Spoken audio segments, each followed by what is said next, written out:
በእግዚአብሔር እርዳታ በእግዚአብሔር እገዛ ከሀገር ውጭ ስራ እድል እንጂ ልወጣ ነው። የት ሀገር ነው? ስራው ምንድን ነው የሚለው ነገር ዲቴል እናወራለን፣ እነግራቸዋለሁ። ወሰብ የሳሚ ፊት ቻናል ተከታታዮች እንደምን ሰነበታችሁ? እኔ በጣም ደህና ነኝ። እናንተ ጋርም በጣም ደህና ነው ብዬ ተስፋ አደርጋለሁ። አውቃለሁ በእንደዚህ አይነት ቪዲዮ በተቻለ አቅም፣ ነገር ግን ዛሬ እግዚአብሔር ረድቶኝ በእግዚአብሔር እርዳታ በእግዚአብሔር እገዛ ከሀገር ውጭ ስራ እድል እንጂ ልወጣ ነው። የት ሀገር ነው? ስራው ምንድን ነው የሚለው ነገር ዲቴል እናወራለን፣ እነግራቸዋለሁ። ተከታዮች አለን በሉ እንጂ አለን ሲንጋፖር ደርሰናል። ኔክስት ደግሞ ወደ ፓፑዋ ኒው ጊኒ ይሆናል ማለት ነው። የመጀመሪያው በረራ ሲንጋፖር ነው። ቀጣይ ደግሞ ኔክስት ፓፑዋ ኒው ጊኒ።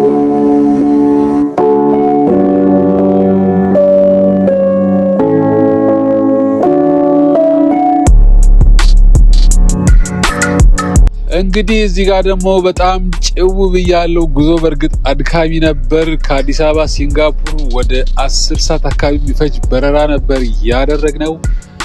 ታውቁታላችሁ፣ ወደ ሲንጋፖር የተጓዛችሁ ልጆች ጉዞ ምን ያህል አድካሚ እንደሆነ። ከዛ በዛ ላይ ደግሞ ጓደኛችን ከአንደኛው ተርሚናል ወደ ሌላኛው ተርሚናል እኛ ትራንስፌር ካደረግን በኋላ አልመጣም። እሱን መጠበቅ በራሱ አድካሚ ሊሆንብን ነበር።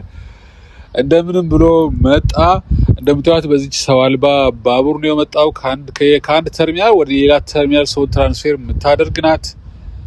ምርጥ ሲስተም ነው።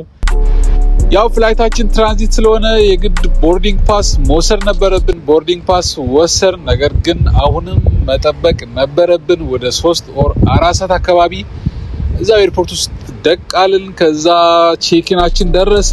ቼኪን አደረግን። ቼኪን ካደረግን በኋላ በእርግጥ ብዙ ደቂቃ አልፈጀንም። ፍላይት ጀመርን። ጉዞ ወደ ፒኤንጂ ፓፑዋ ኒው ጊኒ አደረግን።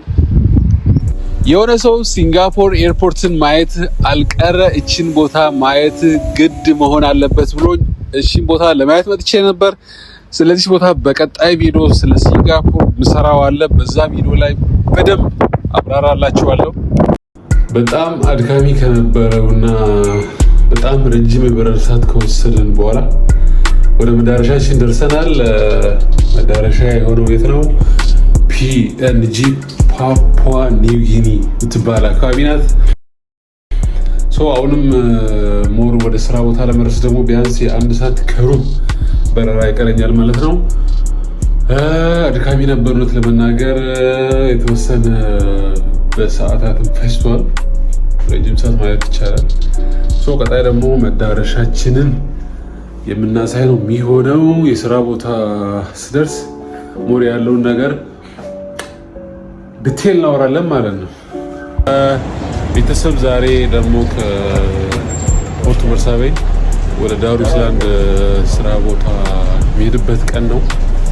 ደግሞ ዳሩስላንድ ምን ትመስላለች፣ ስራው ምንድን ነው የሚለውን አብረን የምናየው ይሆናል።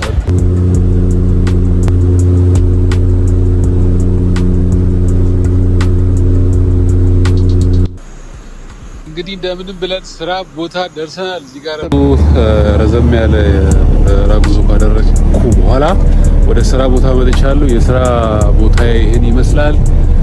ቢግ የሆነ ፋርም ነው፣ የሶላር ፋርም። በጣም ቢግ የሆነ ፋርም ነው።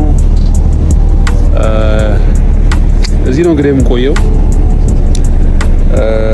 ደግሞ በቆይታ የስራዬ ድርሻ ምን እንደሆነ እያንዳንዱን ዲቴል እናያለን ማለት ነው።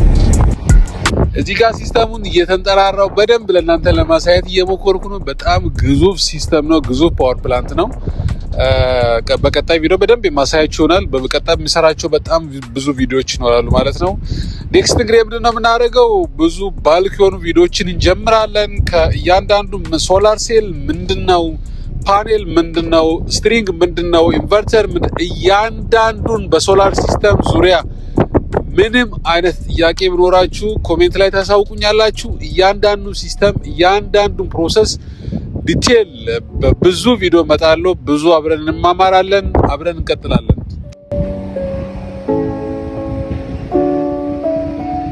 በቀጣይ ቪዲዮ በሲንጋፖር ቆይታ ተዟዙሬ ያየዋቸውን የተወሰኑ ቦታዎች አሳያችኋለሁ።